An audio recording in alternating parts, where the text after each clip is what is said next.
pengungsi korban banjir luapan Danau Limboto di Kecamatan Tilango, Kabupaten Gorontalo mulai terserang penyakit. Berdasarkan data Puskesmas Tilango, sebanyak lebih dari 300 orang mengalami gatal dan 200 orang lebih mulai demam dan flu. Sejumlah korban banjir luapan Danau Limboto antre memeriksakan kesehatan mereka di posko pengungsian yang berada di kantor Camat Tilango. Tidak hanya warga lansia, namun banyak juga anak-anak yang ikut antre untuk mendapatkan obat atau vitamin karena mulai merasakan beragam keluhan. Warga yang tinggal di pengungsian ini merupakan warga yang rumahnya masih terendam banjir luapan Danau Limboto. Dengan rata-rata ketinggian air banjir di permukiman mereka mencapai lebih dari 2 meter. Setelah beberapa hari terdampak banjir dan tinggal di posko pengungsian, banyak warga yang kini mulai mengalami gejala sakit. Kepala Puskesmas Tilango pun mengatakan, hingga saat ini sudah ada sekitar 393 pasien yang merasakan gatal-gatal. Sementara untuk pasien yang mengalami demam dan flu, sudah lebih dari 200 pasien. Tidak hanya itu, tim kesehatan juga menerima sebanyak 50 pasien yang mengalami diare. Bahkan satu orang pengungsi terkonfirmasi mengalami gejala demam berdarah dan kini telah mendapatkan perawatan khusus. Tim kesehatan terus memberikan pelayanan kesehatan setiap hari dengan menyediakan sejumlah tenaga kesehatan, baik dokter, perawat, dan apoteker. Kesehatannya kami pusatkan di kantor camat karena kebetulan juga puskesmas kami ada terendam banjir. Jadi pelayanan diarahkan ke kantor camat. Tapi juga kami membuka posko-posko di tiap pengungsian dan kami juga sudah berbagi tenaga untuk bisa melakukan pelayanan. Alhamdulillah juga kami mendapat bantuan dari 3 puskesmas. Puskesmas Bilato, Tilango dengan Puskesmas Nungalio untuk bisa membantu kami dalam hal pelayanan kesehatan. Saat pemeriksaan, petugas kesehatan terus mengimbau kepada korban pengungsian untuk dapat menjaga kebersihan lingkungan dan kebersihan badan, agar mendapatkan imunitas tubuh yang baik dan tidak mudah tertular penyakit. Pelayanan kesehatan ini dilakukan di seluruh titik pengungsian yang ada di Kecamatan Tilango. Kris Kamisma, Kompas TV, Kabupaten Gorontalo, Gorontalo. Jika tadi kondisi pengungsi di Kabupaten Gorontalo, kini kita menghubungi jurnalis Kompas TV, Malaika Kridaman yang berada di kota Gorontalo untuk mengetahui kondisi di sana. Malaika, tampak di belakang Anda terlihat banjir masih tinggi. Seperti apa kondisi banjir secara keseluruhan di sana dan bagaimana kondisi pengungsi saat ini?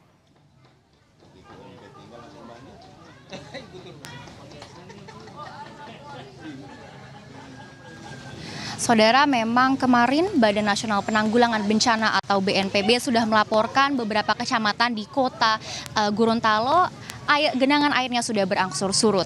Namun memang masih banyak kecamatan-kecamatan di kota Gorontalo yang genangan airnya masih tinggi. Salah satunya adalah Kecamatan Kota Baru di mana genangan Kota Barat, maksud saya Kota Barat di mana genangan airnya bisa mencapai lebih dari 2 meter. Tadi saya juga sempat berbincang dengan para warga yang sedang mengungsi di posko pengungsian terdekat di mana mereka mengatakan bahwa para warga ini jumlahnya mencapai 1.200 warga yang mengungsi begitu ya di posko pengungsian terdekat. Dan salah satu keluhan para warga di sini sekarang adalah kesulitan mendapatkan air bersih, di mana tadi saya sempat melihat bagaimana para warga mencuci pakaian menggunakan air banjir atau genangan air banjir di sekitaran Kecamatan Kota Barat.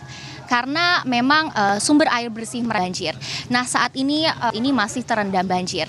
Nah, saat ini Badan Penanggulangan Bencana Daerah untuk Penanggulangan Bencana Daerah untuk membantu mendistribusikan dan memberikan bantuan kepada masyarakat di sekitaran Kecamatan Kota Barat. Iksan. Ada 1.000 lebih pengungsi di sana dan tentunya masih ada pengungsi anak-anak. Ini sudah masuk masa belajar mengajar. Apakah di sana selain dapur umum ada juga layanan pendidikan informal yang diberikan kepada anak-anak pengungsi?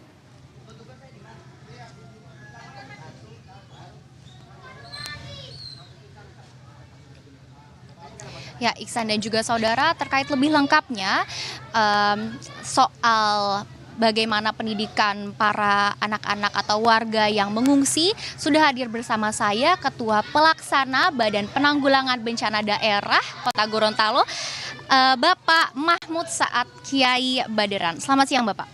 Selamat siang. Bapak bisa diceritakan bagaimana proses anak-anak, bagaimana saat pengungsian, apakah anak-anak bisa diberikan pendidikan informal? Terima kasih. Terkait dengan banjir yang melanda Kota Gorontalo hampir sebagian keseluruhannya, tentunya banyak masyarakat yang terdampak. Nah, terkait dengan itu tentu mempengaruhi pelaksanaan pendidikan di Kota Gorontalo yang sudah dibuka pada hari Senin kemarin. Jadi sesuai melalui wali kota, kemudian kepala dinas, menyikapi pendidikan agar tetap anak terlayani dalam pendidikan, maka ditempuh satu kebijakan melaksanakan pendidikan dalam ruangan atau yang dikenal dengan daring. Ya.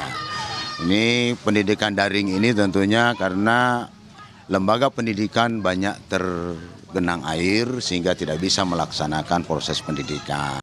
Jadi melalui daring ini yang sekolahnya terdampak maka itu akan dilakukan pendidikan daring. Kemudian kalau sekolahnya tidak terdampak, kemudian masyarakatnya terdampak yang di pengungsian tetap diwajibkan mengikuti pendidikan di sekolah yang tidak terdampak, saya kira itu. Baik, terima kasih Bapak. Ya, itu dia saudara pernyataan lengkap dari Ketua Pelaksana BPBD, di mana Kepala Pelaksana BPBD, di mana nantinya anak-anak yang rumahnya terendam banjir akan mendapatkan pendidikan secara daring dan juga jika memang sekolahnya masih bisa dioperasionalkan, anak-anak tersebut akan masih bersekolah. Iksan. Kompas TV Malaika Kridaman melaporkan langsung kondisi terkini banjir di Gorontalo. Terima kasih dan selamat bertugas kembali Malaika.